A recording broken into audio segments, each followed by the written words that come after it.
안녕하십니까. 경향신문 이대글입니다. 오늘은 반기문 전 유엔 사무총장의 대선 참여 문제를 다루도록 하겠습니다. 반기문 전 총장이 귀국한 이후 며칠간의 활동을 통해 드러난 반기문의 정치의 특징을 몇 가지 말씀드리겠습니다. 첫 번째는 초단타 매매 정치라는 겁니다. 대선을 위해서 뛰고 있는 반기문 전 유엔 사무총장에게 정치 혹은 선거란 4개월 정도 고생해서 운 좋으면 5년짜리 대통령 기회를 잡고 아니면 그만인 손해볼 게 없는 손쉬운 투자입니다. 최소 비용으로 최대 효과를 낸다는 점에서 그야말로 효율성 높은 경제적인 정치입니다. 그러나 이 나라 전체로 봐서는 이건 정치라기보다 초단타 매매의 투기이자 도박입니다. 반기문 정치의 두 번째 특징은 자기 목소리, 자기 언어가 없다는 것입니다. 반 전 총장이 매일 무언가를 말하지만 그의 목소리는 들리지 않습니다. 반기문은 누군가로부터 배운 것을 누군가가 조언하는 내용을 그대로 말하고 있는 것 같은 느낌을 줍니다. 그 사실은 누구보다 말하는 반기문 그 자신이 잘 알겠지만 듣는 이들도 충분히 감지할 수 있습니다. 대타협이니 대통합이니 하며 내면화되지 않은 언어들을 기계처럼 말하는 것으로는 울림과 감동을 줄 수 없습니다. 반기문이 동원하는 정치 언어들은 오랫동안 정치권에 유통되던 상투어들입니다. 그러므로 그런 언어를 반복하는 것으로는 정치적 설득이 충분할 리가 없습니다. 그의 삶과 철학, 정치적 전망을 자기 언어로 표현해야 하고 그래야 사람들이 귀에 들어오는 법입니다. 그게 없는 그저 듣기 좋은 말들의 반복은 공허할 수밖에 없습니다. 가령 정치 교체라는 말이 그렇습니다. 이 말 속에 자신이 비전이 담겨 있다면 그토록 진부한 구호로 들리지는 않았을 것입니다. 그가 진정 정치 교체를 할 수 있을 것 같지 않다는 인상을 주는 것은 그 말을 외워서 앵무새처럼 반복하는 것을 넘어서 그 말을 실천할 자신만의 비전과 의지가 보이지 않기 때문입니다. 그 때문에 반기문은 정치 교체든 무엇이든 뭔가를 바꿀 것 같은 사람으로 인식되지 않고 있는 것입니다. 반기문과 같이 주어진 역할만 해왔던 외교관 후배들, 실패한 이명박, 박근혜 정권의 과거 실세들을 끌어모아 정치를 교체하겠다는 것은 정말 실없는 소리입니다. 정치를 조금이라도 이해하는 사람이라면 실패한 정권의 사람을 교체당해야 할 사람들을 내세우는 그런 모험은 하지 않았을 테지만 반기문은 그게 모험인지도 모르고 있는 것 같습니다. 눈치 빠르다는 반기문도 정치 교체라는 개념이 어떤 정치적 메시지를 내포하는지 모를 만큼 정치 감각이 결여되어 있다는 것을 말해주고 있는 것입니다. 반기문 정치의 세 번째 특징은 정치 구단을 흉내내는 정치 초보라는 겁니다. 정치를 처음 하는 반기문으로서는 감당할 수도 없고 해서도 안 될 일이 분명한데도 정치 구단이나 할 일을 지금 하고 있습니다. 정치를 처음 시작한다면서 앞장서고 있는 일이 누구를 만나서 합치고 누구와 엮고 묶는 일입니다. 정치 숙련도가 높은 정치인들도 하기 어려운 일을 초보 정치인이 하고 있는 겁니다. 반기문에게는 서로 지향점이 다른 여러 개의 정당과 대선 주자들을 묶어서 하나의 세력으로 통일할 역량도 그들을 이끌어갈 지도력도 그 전체를 관통하는 하나의 이념을 대표할 능력도 없습니다. 그런데도 이제 배워가며 정치를 하는 처지라면서 기성 정치인도 하기 어려운 일에 매달리고 있습니다. 국가 지도자가 되어서 무엇을 할지는 보이지 않고 정치공학부터 하고 있는 그에게 새로운 정치를 기대하기는 어렵습니다. 반기문 정치의 그 다음 특징은 낯선 곳의 정치라는 것입니다. 반기문이 지하철 승차권 발매 실수를 두고 기자에게 해명하기를 당신들도 파리에 갔다면 이런 일을 겪지 않겠느냐 이렇게 했습니다. 반기문에게 서울은 파리처럼 낯선 곳입니다. 서울 생활은 곧 파리 생활인 것입니다. 10년 동안 계속해도 쉽지 않은 게 정치입니다. 그런데 10년 동안 한국 밖에서 평생 정치 밖에 있던 반기문이 갑자기 한국에서 정치를 그것도 아무런 준비 없이 최고 지도자가 되겠다면 당연히 서투를 수밖에 없습니다. 반기문의 말 10분 이해합니다. 반기문 전 총장은 정치에 서투른 사람입니다. 반 전 총장은 한국 시민이 무엇을 고민하는지 무엇이 중요한 일인지 몸으로 깨닫지 못하고 있는 것 같습니다. 청년 문제를 언급하면서 취업이 안 되면 자원봉사라도 하라는 엉뚱한 말을 해놓고 그 발언의 문제가 뭔지 이해하지도 못합니다. 그래서인지 반기문은 계속 물어보겠다고 합니다.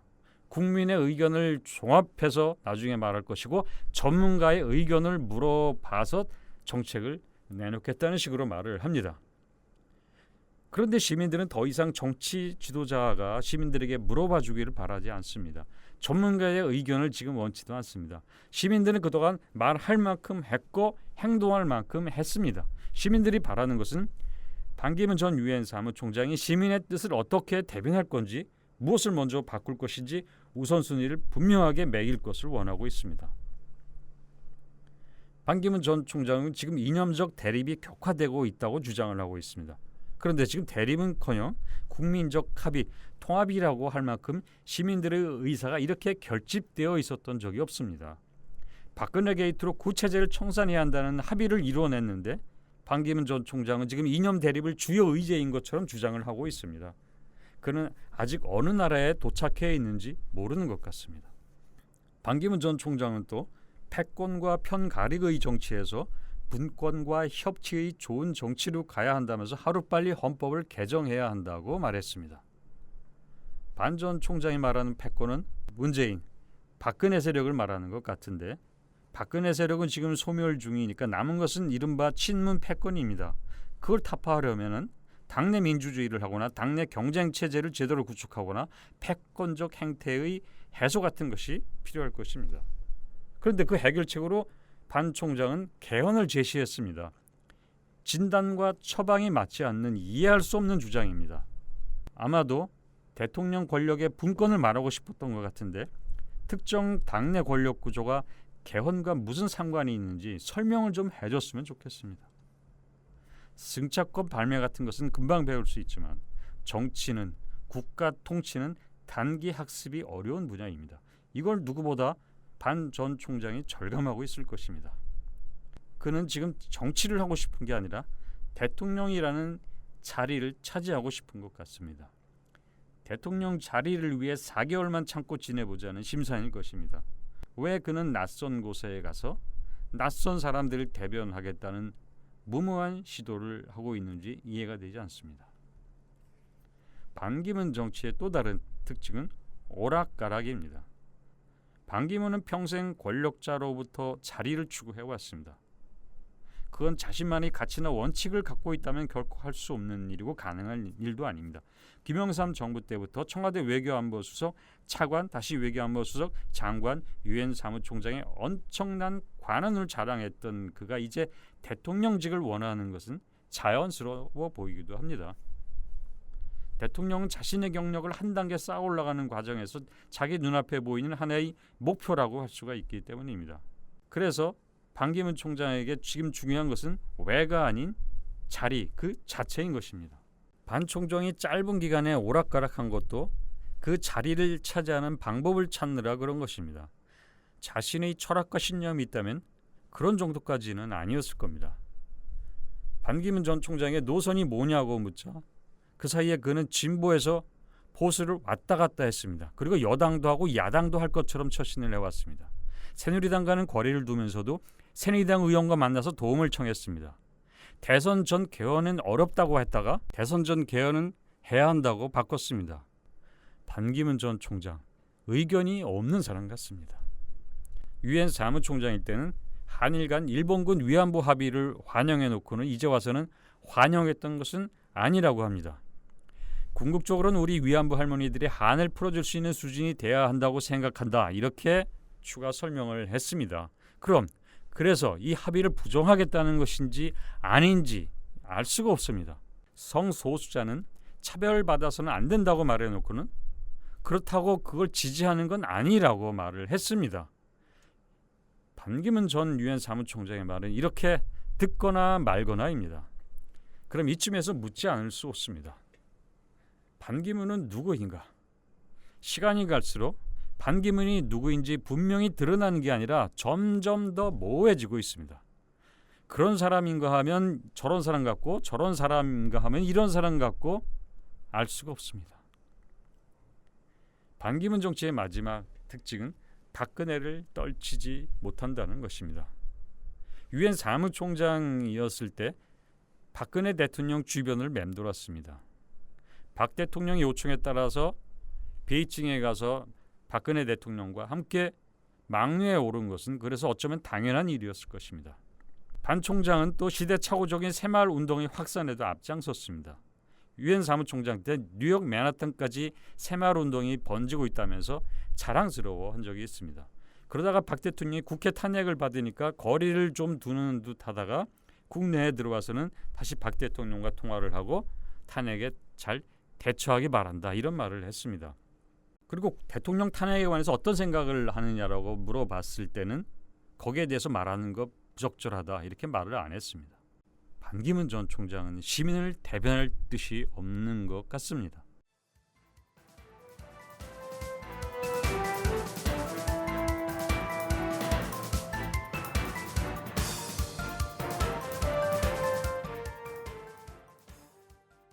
반기문 총장에게 이런 말을 드리고 싶습니다. 정치는 쇼핑이 아닙니다. 현대 민주주의는 정당 정치입니다. 경쟁하는 주체도 정당이고 경쟁의 결과 집권하는 것도 정당입니다. 그러므로 정치인은 정당 속에서 성장하고 그 정당의 노선 및 정책을 대변하며 그런 것들과 일체감을 가져야 합니다. 그런 의미에서 정치 지도자는 곧 정당의 지도자이기도 한 것입니다. 대통령 선거에 출마한 정치 지도자가 국가를 어떤 방향으로 이끌지 예측하고 시민들도 선택하는 데 필요한 정보를 얻을 수 있게 하는 것도 바로 이 정당 정치로 인해서 가능한 것입니다. 지금 선거가 코앞에 다가오고 있는 상황이라면 더욱 말할 것도 없습니다. 그런데 정당에 관한 반기문의 생각은 종잡을 수가 없습니다. 처음에 정당이 무슨 소용이냐고 하더니 이제는 돈이 없어서 정당에 가입하겠다면서 정당을 무슨 돈지갑인 양 여겼습니다. 아직도 정당에 가입할지 독자적으로 갈지 여전히 정해진 바 없다는 말도 하고 있습니다. 그러더니 다시 원칙적으로 말하면은 당이 문제가 아니라면서 당은 사소한 문제인 것처럼 또 말을 바꿨습니다. 그리고 자신이 추구하는 당의 정체성을 드디어 제시했는데 이렇습니다.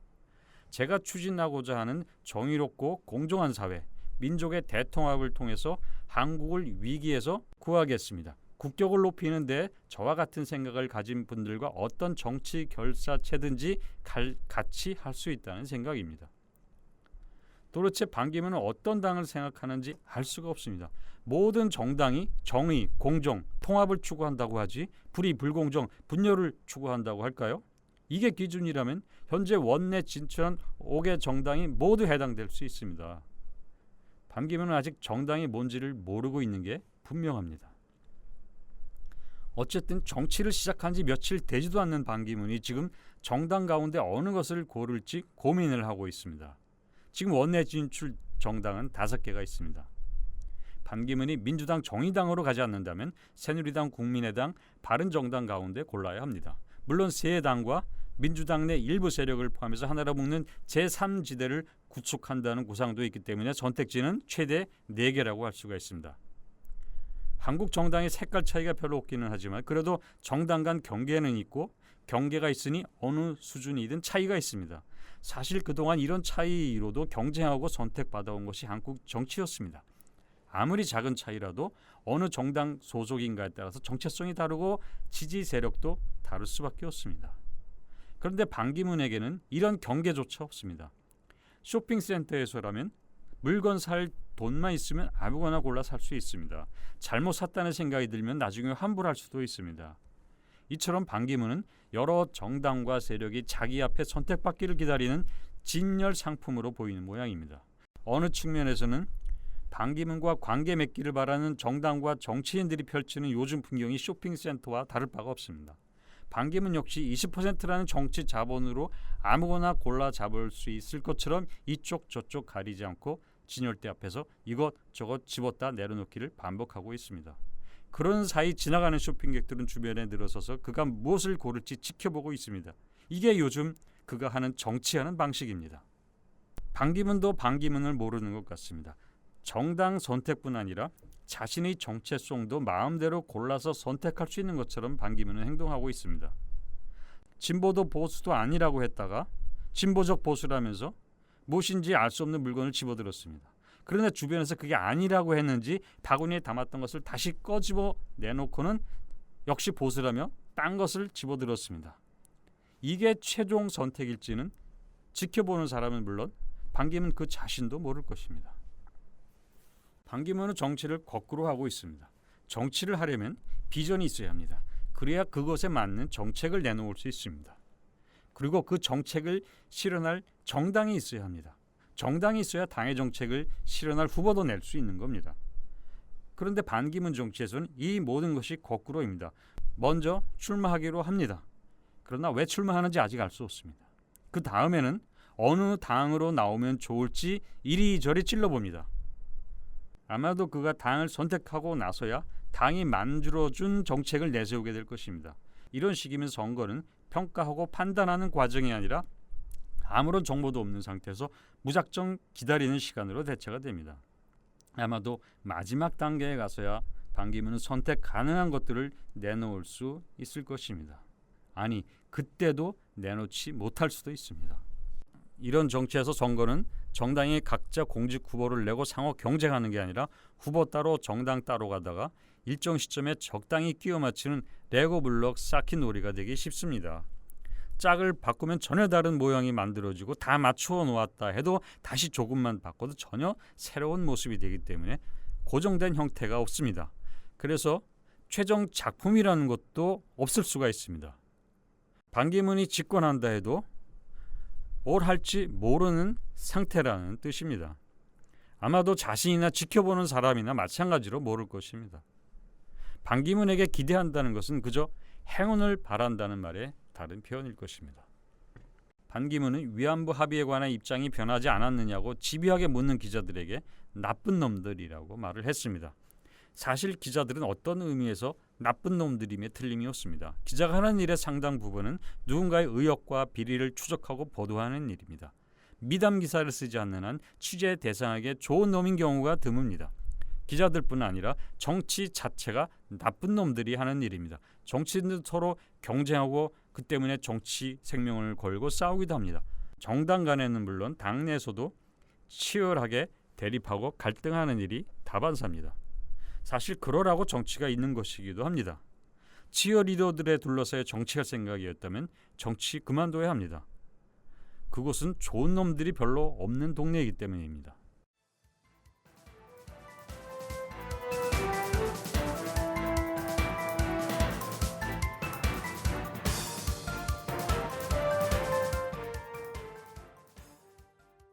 반기문은 지금 한국 정치를 어지럽히고 있습니다.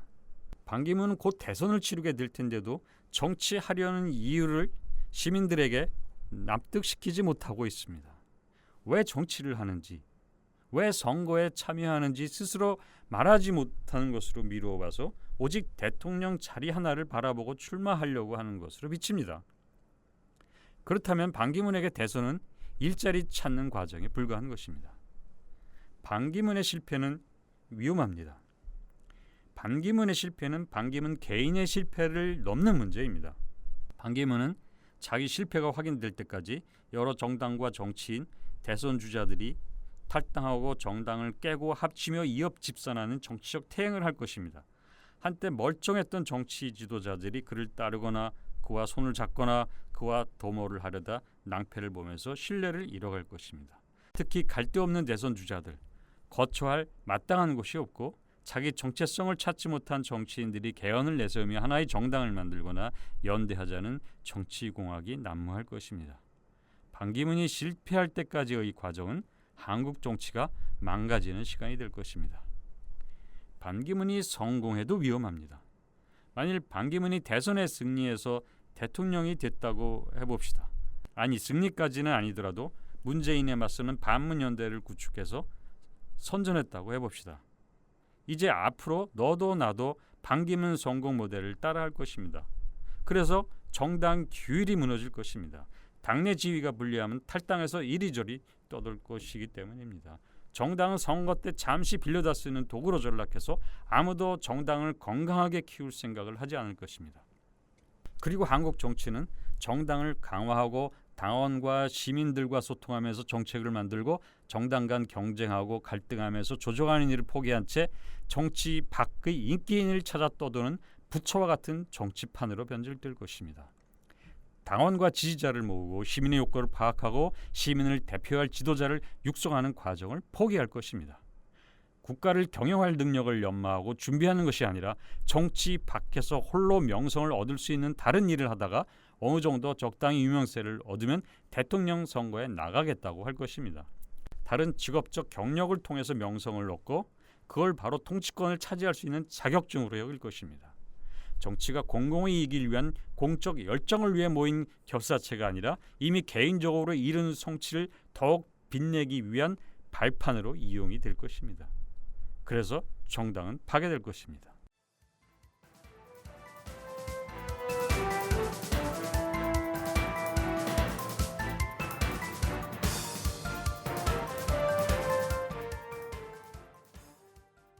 설날이 끝나면은 반기문 전 유엔 사무총장이 해야 할 것이 있습니다. 반 전 총장이 귀국 후에 부지런히 돌아다닌 덕에 정치활동 며칠 되지도 않는 지금 반기문의 실체를 쉽게 알 수 있었습니다. 반기문은 이미 보여줄 것을 다 보여줬습니다. 할 말도 다 했습니다. 어디에서 연설하든 다 그 말이 그 말입니다. 더 할 것도 없고 더 기대할 것도 없습니다.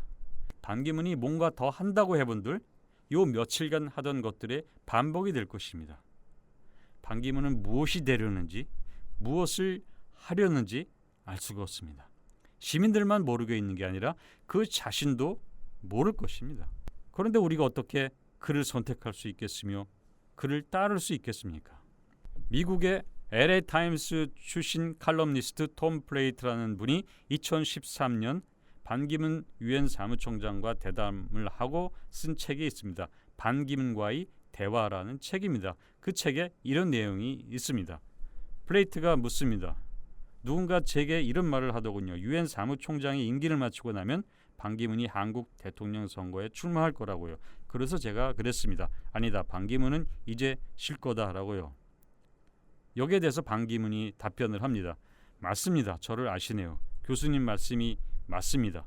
저는 저의 자질을 잘 압니다. 저는 타고난 외교관입니다. 정치요?